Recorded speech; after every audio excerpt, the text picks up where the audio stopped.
નમસ્કાર ગુજરાત, આજના મુખ્ય સમાચારો જાણીએ તો પરસોત્તમ રૂપાલાએ કરી છે મોટી અપીલ. વોટિંગ પહેલા ભાજપને ફટકો, ભાજપ સમર્થનની અંદર સંમેલન યોજાયું. ગુજરાત એલર્ટ, મોટી ચેતવણી, અમિત શાહ વિરુદ્ધ એફઆઈઆર, ડુંગળી નિકાસ પ્રતિબંધ હટાવાયો, મત માટે અનોખો પ્રચાર, ચૂંટણી પહેલા જોર જાહેર કરવામાં આવ્યો છે મોટો સંદેશ. કોરોનાનો નવો વેરિયન્ટ, ફરી ચિંતા, ભાજપને મોટી ધમકી, હાર્દિક પટેલનો વિરોધ, ચૂંટણી પ્રચાર પડઘમ બંધ. ગુજરાતની અંદર કેટલા મતદારો મત આપશે અને ચૂંટણી પહેલા ખરાબ સમાચાર સામે આવ્યા છે. આજના સૌથી મોટા સમાચાર જાણીશું આપણે આ વિડીયોની અંદર. તો મિત્રો, દરેક સમાચાર, દરેક માહિતી જણાવું તે પહેલા ગુજરાતના જે પણ મિત્રો લાઈવ ગુજરાત સમાચાર યુટ્યુબ ચેનલ ઉપર નવા આવ્યા છે તેમને નમ્ર વિનંતી છે કે લાઈવ ગુજરાત સમાચાર યુટ્યુબ ચેનલને સબસ્ક્રાઇબ કરી લેજો, જેથી કરીને દરરોજના સમાચાર દરરોજ લાઈવ ગુજરાત સમાચાર યુટ્યુબ ચેનલના માધ્યમથી તમને મળી જાય. સૌપ્રથમ સમાચારની માહિતી મેળવીએ તો વોટિંગ પહેલા જ ભાજપને મોટો ફટકો પડ્યો છે. જામનગરની અંદર ભાજપ શહેર કિસાન મોરચાના ઉપપ્રમુખ સુરપારસિંહ વાળાએ રાજીનામું આપ્યું છે. તેમણે કહ્યું છે કે પોતે ક્ષત્રિય હોય અને ક્ષત્રિય આંદોલનને લઈને આજે મહાસંમેલન મંચ ઉપરથી રાજીનામું આપું છું. પરસોત્તમ રૂપાલાએ કરેલી ક્ષત્રિય સમાજ વિરુદ્ધની ટિપ્પણીનો મામલો હજુ પણ શાંત પડ્યો નથી. તેથી આ રાજીનામું આપવામાં આવી રહ્યું છે, જેવું પણ મોટું નિવેદન આપવામાં આવી રહ્યું છે અને ચૂંટણી પહેલા ભાજપને આ મોટો ફટકો જામનગર ઉપરથી પડેલો જોવા મળ્યો છે. તો એ સાથે જ અમિત શાહ વિરુદ્ધ એફઆઈઆર કરવામાં આવી છે. અમિત શાહ અને હૈદરાબાદથી ભાજપના ઉમેદવાર માધવી લત્તા વિરુદ્ધ એફઆઈઆર દાખલ થઈ છે. આ સિવાય તેલંગાણાના બીજેપી અધ્યક્ષ જી કિશન રેડ્ડી, પાર્ટી નેતા રાજસિંહ અને ટી યમન વિરુદ્ધ પણ એફઆઈઆર દાખલ કરવામાં આવી છે. ચૂંટણી પ્રચાર દરમિયાન આ નેતા કેટલાક બાળકો સાથે સ્ટેજ ઉપર જોવા મળ્યા હતા અને બાળકોના હાથની અંદર અબકી બાર 400 પારના નારા લખેલા પોસ્ટરો પકડેલા હતા, જેથી નેતાઓ સામે મુગલપુરા પોલીસ સ્ટેશનની અંદર આચાર સંહિતા ભંગનો કેસ પણ નોંધવામાં આવ્યો છે. સાથે જ ભાજપને પણ મોટી ધમકી આપવામાં આવી છે. ભાજપને લઈને એક મોટી ધમકી આપવામાં આવી છે.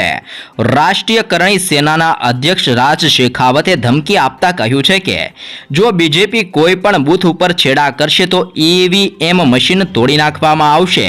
શેખાવત તમારી સાથે છે. આ ધમકી તેમણે ખેડાની અંદર આપી હતી.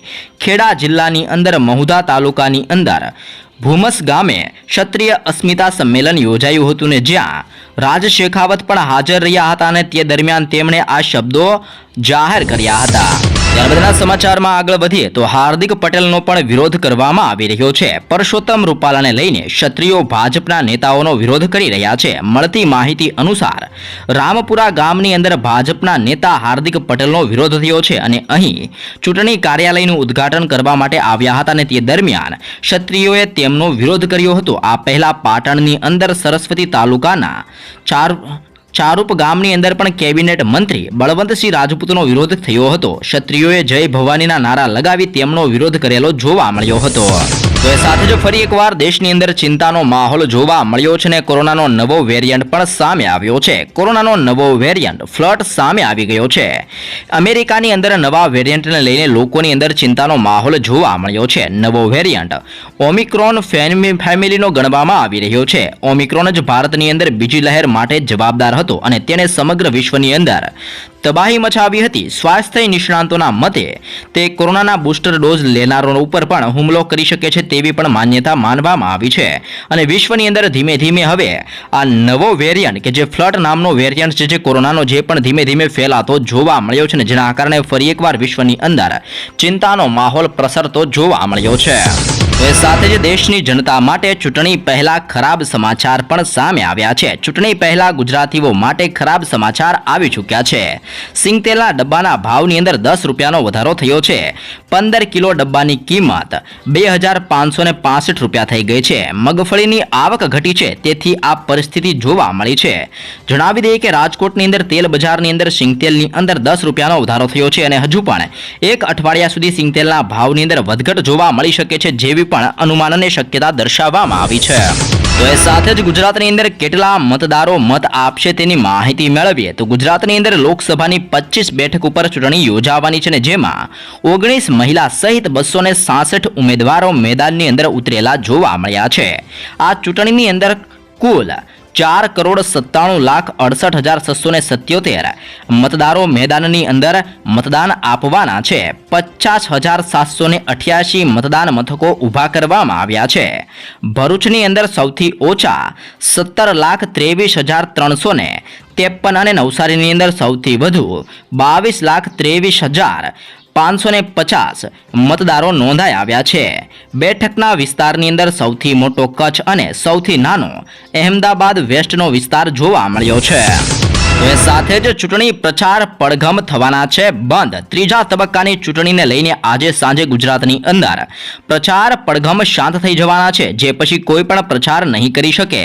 7 મેના દિવસે ગુજરાત સહિત 12 રાજ્યો અને કેન્દ્ર શાસિત પ્રદેશોની અંદર 93 બેઠક ઉપર મતદાન થવાનું છે. ત્રીજા તબક્કાની અંદર ગુજરાતની અંદર લોકસભાની 25 બેઠક ઉપર મતદાન થશે. સાથે જ ગુજરાતની વિધાનસભાની 4 બેઠકની અંદર પેટા ચૂંટણી માટે પણ વોટિંગ થશે. 4 જૂનના રોજ મોટા દિગ્ગજ નેતાઓનું ભાવિ પણ જાણવા મળવાનું છે. ત્યારબાદના જરૂરી સમાચારમાં આગળ વધીએ તો પરસોત્તમ રૂપાલા દ્વારા પણ કરવામાં આવી છે અપીલ. પરસોત્તમ રૂપાલાએ રાજકોટ લોકસભાની બેઠકના ભાજપના ઉમેદવાર છે તેમના સમર્થનની અંદર ટંકારાના મિતાણા ગામે સંમેલન યોજાયું હતું, જેમાં ટંકારા લેઉવા પટેલ સમાજ અને સહકારી ક્ષેત્રના આગેવાનો હાજર રહ્યા હતા. અને અહીં રૂપાલાએ 7 મેના રોજ તમામ મતદારોને ભેગા મળીને ભાજપને ટેકો કરવા માટે અપીલ કરી છે. તેમણે કહ્યું છે કે સહકારી ક્ષેત્ર, માર્કેટિંગ યાર્ડ, પશુપાલન અને ખેતી સાથે જોડાયેલા 100% મતદાન કરી તેનો વિડીયો સોશિયલ મીડિયાની અંદર મૂકે તેવી પણ અપીલ પરસોત્તમ રૂપાલા દ્વારા કરવામાં આવી રહી છે. ત્યારબાદના જરૂરી સમાચારમાં આગળ વધીએ તો ચૂંટણી પહેલા જાહેર કરવામાં આવ્યો છે મોટો સંદેશ. રાજપૂત સમાજ સંકલન સમિતિ જામનગર અને રાજપૂત કરણી સેના જામનગરના પ્રદેશ ઉપાધ્યક્ષ દોલતસિંહ જાડેજાએ રાજપૂત સમાજ માટે એક મોટો સંદેશ જારી કર્યો છે, જેમાં કહેવામાં આવ્યું છે કે 7 મેના રોજ મતદાન 100% કરવું અને અન્ય સમાજનું મતદાન આપણી તરફેણની અંદર કરવા અંગે ધ્યાન દોરવું અને તે કાર્યની અંદર જોડવું.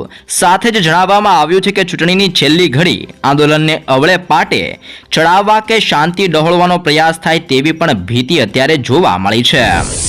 તે ઉપરાંત ડુંગળીની નિકાસ પ્રતિબંધ હટાવવામાં આવ્યો છે. સરકારે ડુંગળીની નિકાસ પરનો પ્રતિબંધ હટાવ્યો છે. સરકારે ડુંગળીની નિકાસ ઉપર 40% ડ્યુટી લાદવાનો નિર્ણય કર્યો છે. આ સાથે લઘુત્તમ નિકાસ કિંમત 45,800 રૂપિયા પ્રતિ મેટ્રિક ટન નક્કી કરવામાં આવી છે. ગયા વર્ષે ડિસેમ્બરની અંદર ડુંગળીના ભાવની અંદર વધારા થયા બાદ સરકારે તેની નિકાસ ઉપર પ્રતિબંધ મૂક્યો હતો અને હવે ડુંગળીના ભાવ સ્થિર થયા છે. આવી સ્થિતિની અંદર સરકારે તેની નિકાસ ઉપરનો પ્રતિબંધ હટાવી લીધો છે. ત્યારબાદના સમાચારમાં આગળ વધીએ તો ગુજરાતની અંદર એલર્ટને મોટી ચેતવણી આપવામાં આવી છે. ગુજરાતની અંદર આવતીકાલથી ભારેથી અતિભારે હીટવેવની આગાહી કરવામાં આવી છે. સૌરાષ્ટ્ર અને કચ્છની અંદર સૌથી વધુ હીટવેવની અસરો જોવા મળવાની છે. સાથે જ પોરબંદર, ભાવનગર, ગીર સોમનાથ અને કચ્છની અંદર હીટવેવ જોવા મળશે. 5 થી લઈને 7 મે દરમિયાન આખા રાજ્યની અંદર ગરમીનું યલો એલર્ટ પણ જાહેર કરવામાં આવ્યું છે. આ વચ્ચે સૌથી વધુ 42.3 ડિગ્રી તાપમાન સુરેન્દ્રનગરની અંદર નોંધાયું છે. બપોરે 2 થી 4 ઘરની બહાર ન નીકળવા માટે પણ લોકોને સલાહ આપવામાં આવી રહી છે. તે ઉપરાંત ડુંગળીની નિકાસ પ્રતિબંધ હટાવવામાં આવ્યો છે. સરકારે ડુંગળીની નિકાસ પરનો પ્રતિબંધ હટાવ્યો છે. સરકારે ડુંગળીની નિકાસ ઉપર 40% ડ્યુટી લાદવાનો નિર્ણય કર્યો છે. આ સાથે લઘુત્તમ નિકાસ કિંમત 45,800 રૂપિયા પ્રતિ મેટ્રિક ટન નક્કી કરવામાં આવી છે. ગયા વર્ષે ડિસેમ્બરની અંદર ડુંગળીના ભાવની અંદર વધારા થયા બાદ સરકારે તેની નિકાસ ઉપર પ્રતિબંધ મૂક્યો હતો અને હવે ડુંગળીના ભાવ સ્થિર થયા છે. આવી સ્થિતિની અંદર સરકારે તેની નિકાસ ઉપરનો પ્રતિબંધ હટાવી લીધો છે. તો એ ઉપરાંત ભાજપ સમર્થનની અંદર સંમેલન યોજાયું છે. ભાવનગરની અંદર ભાજપના સમર્થનમાં ક્ષત્રિય રાજપૂત સમાજનું સંમેલન યોજાયું હતું. તેથી ક્ષત્રિયોનો CR પાટીલે આભાર માન્યો છે. સંમેલનની અંદર ગુજરાત પ્રદેશ અધ્યક્ષ CR પાટીલ, પૂર્વ નાણામંત્રી વજુભાઈ વાળા, ઉમેદવાર નીમુબેન બાંભણિયા, સાંસદ ભારતીબેન શિયાળ, ધારાસભ્યો હાજર રહ્યા હતા. પાટીલે કહ્યું છે કે ક્ષત્રિય રાજપૂત સમાજે ટક્કરતાથી ભાજપ સાથે રહ્યો છે, જે માટે હું સમાજનો આભાર માનું છું, જેવું પણ મોટું નિવેદન CR પાટીલ દ્વારા આપવામાં આવ્યું છે.